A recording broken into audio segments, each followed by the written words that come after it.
Hello and welcome. This is Ayana Lahi, and I am so very, very blessed and happy to be here with all of you today. Thank you for joining us.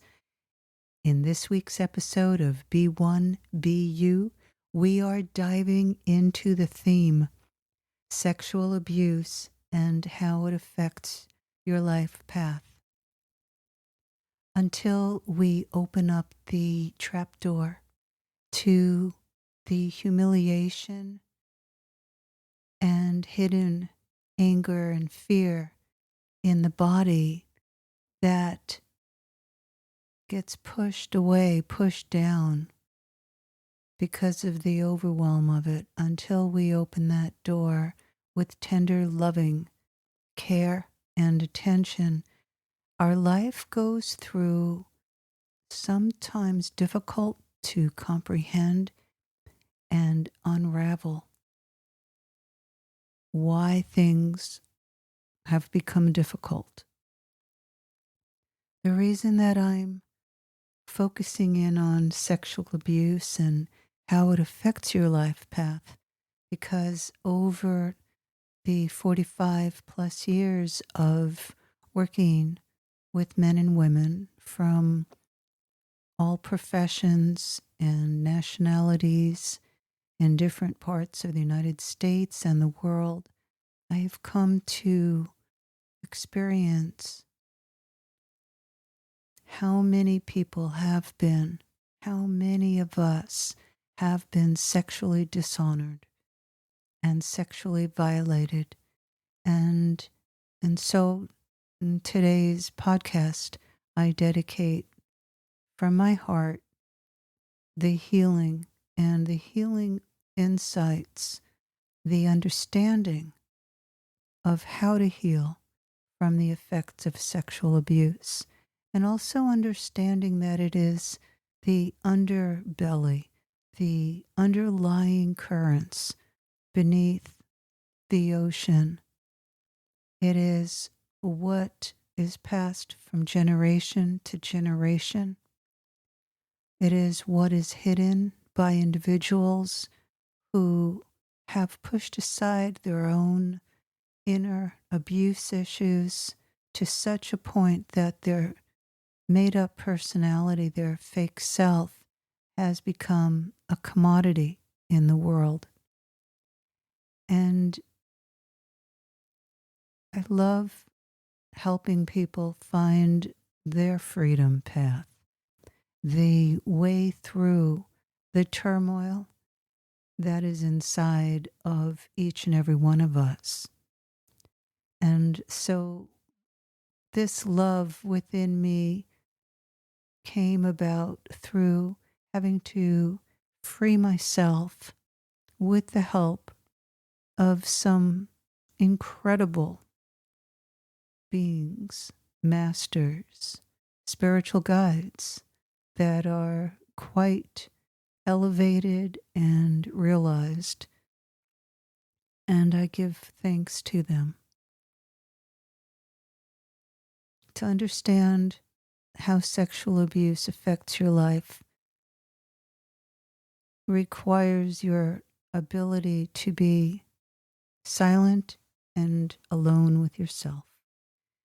It means being able to close your eyes and place your hand, one hand, your left hand, preferably on your heart center, and the right hand on your lower belly. Now, I'm aware that there are many energies, communications, personas that are happening in the world right now. I understand that I'm one of many voices amidst a very crowded field. I want to share with you that I'm here to be transparent the best I can and to support you to be transparent with yourself.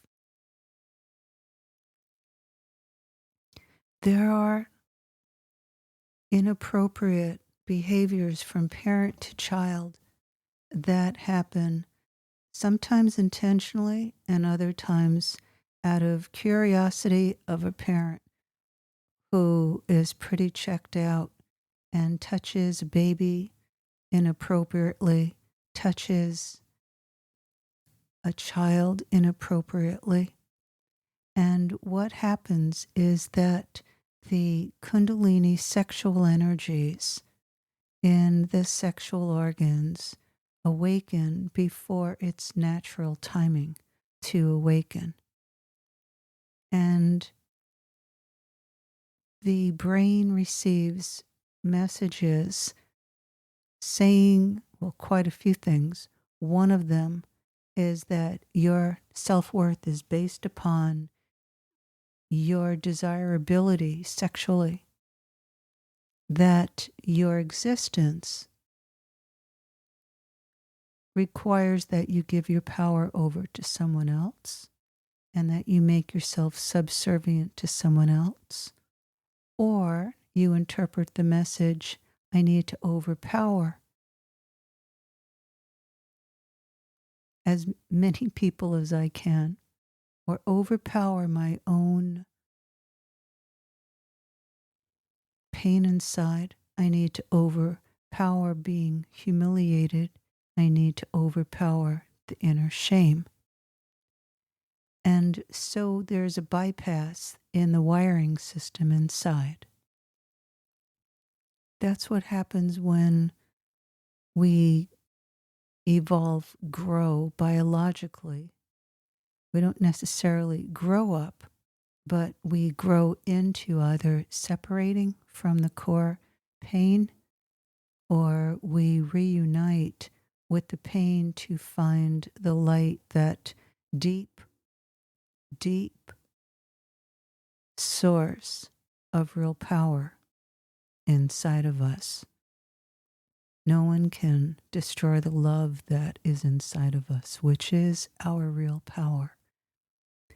And through the journey of awakening into our body, we discover where there are shortage, like a short out, where the generator board, the fuse box inside of us has gotten overloaded and a spark plug, this is pretty ancient technology, I understand, explodes and it's no longer quite functioning. So what happens when there's sexual abuse is that you have a disconnection in your divine human intelligence system. And because we are biologically amazing at adapting, we can create an entire facade around the original pain. Now, some of the ways that comes up, let's say it's a woman who runs a company. Let's say she is running a company after she was a TV broadcaster for the news, and she has a history that she doesn't talk about of being raped in high school because she's extremely attractive. So what does she do? She pushes down the humiliation because she can't tell anybody, because then all of a sudden she's seen as less. And yes, we live in a time where women speak up. But what happens in her personal relationship? She shuts down to sex, and she's not able to share what she likes in sex.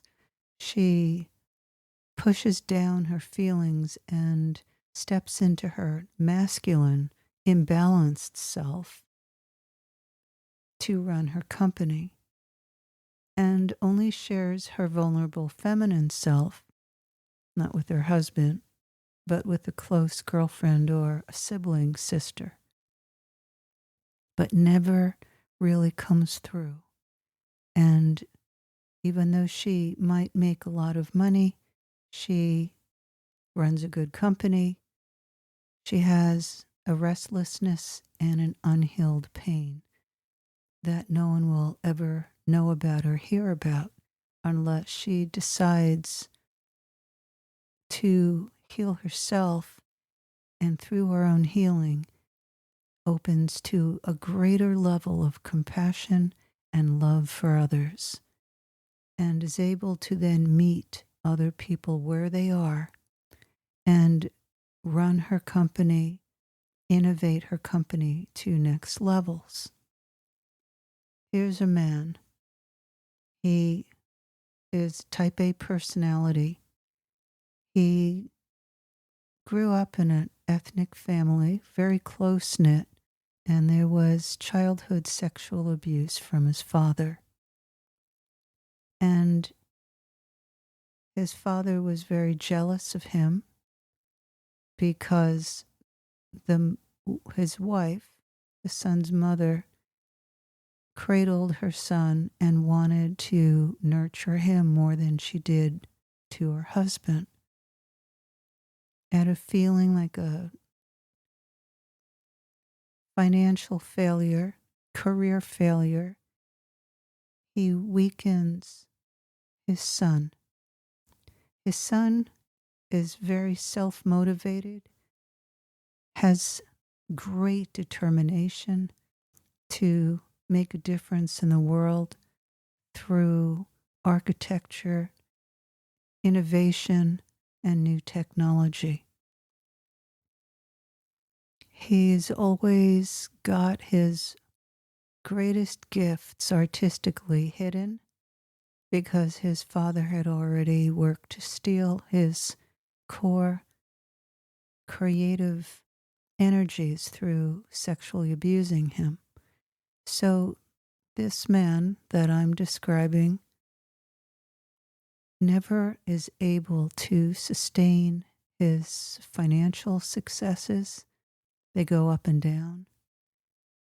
The deep inner wound of self-doubt and feeling as though there was something that wasn't right about him, that in some way he was defected, has to be reconciled with through loving the part of himself that was shamed and humiliated. And so by reaching into the depths of where his inner pain got blocked, where it truly froze, he gets to begin to melt the ice around himself so that he can actually have real intimacy. Into me I see, into me I see. So he is seeing in himself, touching into himself, and then able to be with a partner, a love partner, a life partner, to receive that person. Usually the pain is so blinding emotionally that it's so easy for this man to be blind to his own needs and emotions because he came to the conclusion as a young boy that his needs didn't really matter. And so pushed his way through his life, but kept drawing to him the wrong people who could not follow through and manifest everything they were saying and promising regarding business until he heals himself and he's able to embrace the love that is his true power within inside of himself and begin to fill those empty spaces within with love. So this description, this narration of these two people really existed in my life and exist in my heart. We go through a death, an inner death, a letting go of our picture and conception of who we are. When you die inside to who you truly are and die from being, away from, you split off from, So the real self dies and the false self lives is the life path of what happens with unhealed sexual abuse. And there's always underlying fear that can only be mended when it is ignited, reignited, and immersed into the light of love, real divine love that exists inside of you. So the true light of love is flowing through you. It flows from the top of your head down into your body, into the earth, and the current touches into the core of the earth, gathers more light from the core of the earth, and then moves up through your feet, through your legs, into your pelvis. That connection with the pure energy, the Shakti of life, the life energy, the raw, pure power of it gets reignited, reinstated, reconnected to in order to transform dullness, avoidance, deadness into reunion with the light that is you. What I found in my own healing, in myself, and with the healing of many hundreds of individuals plus lose track, because for me we're all one, and all of our hearts are connected, and that's how we are together, as we are one. Through the sexual abuse, we lose touch with the preciousness and the wonder of our own existence. And then we end up being in life situations that are not valuing our preciousness. And we carry an unhealed anger. And when that anger is opened, it has to be done with the counterpart of deep, loving acceptance for the rage that is there to have been violated. Those of you who know someone or who have personally been sexually abused or are wondering if you've had early on sexual abuse, experience a depth of rage and pain that wants to hide itself. And then when open to, as I said, saying it again, it must be greeted with the light of love. The mind gets in the way. And so when I say the light of love, it's that divine light that is infinite. It is unconditional love, so that you can end your patterns and cycles of choosing partners who are unhealthy for you, trying to prove yourself, trying to gain recognition, acknowledgement, because once you reconnect and respect and honor yourself, and you come back to you and hold dear your relationship, your responsibility to you, you begin to really honor you. And you hold that sacred space for the true you to emerge, so that the true you comes through the ignition of that light, the fire of your truth, the fire of your light. Anger is passed from generation to generation, parent to child, and misuse of our own power. And so we all gain through healing how we each misuse our power. and dive into how your family of origin misused power, how one or both of your parents and grandparents misused life force energy. Life energy is life force energy. And when it is attacked and used or perpetrated and used over another, it creates a complete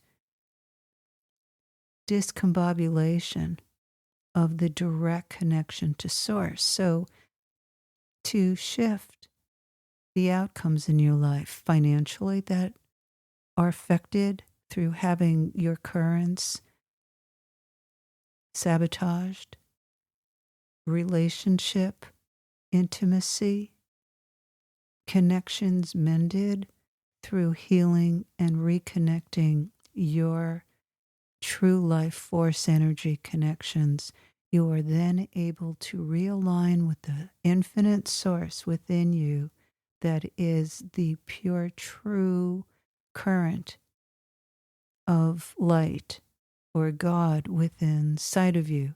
I'm not talking religion. I'm talking about the core source that the religions were created in order to help people bring them to that. And it rarely happens that a person is initiated and given the tools to find their way into the source within them. How we use our sexual energies, mend our sexual energies, and step into knowing our sexual energies in order to walk in the pure, true power that we are, make the difference that we came here to make in whatever field you are blessed to be in. This is our responsibility to mend the sexual abuse within ourselves so that we can end the impact that we each have of walking with ignorance about our sexuality and power instead of with the wisdom and divine intelligence of our sexual power. In the Evolutionary Empowerment Global Village program, you are given incredible gifts of video classes that dive deep into the level of healing that I'm sharing with you. This is what you receive in the Spirit Gateways Institute. And the support and love roadmap that's here for you is openly given. And with all my heart, I hold space. If you've been through abuse, I hold that loving hand out to you and invite you to check out more and let yourself receive what's being given here, which is the direct healing through reconnecting into the infinite love, that power that you are, and the power of love that you are. Until next time, may love bless you, surround you, and inspire your wholeness. Lots of love. This is Ayana Leahy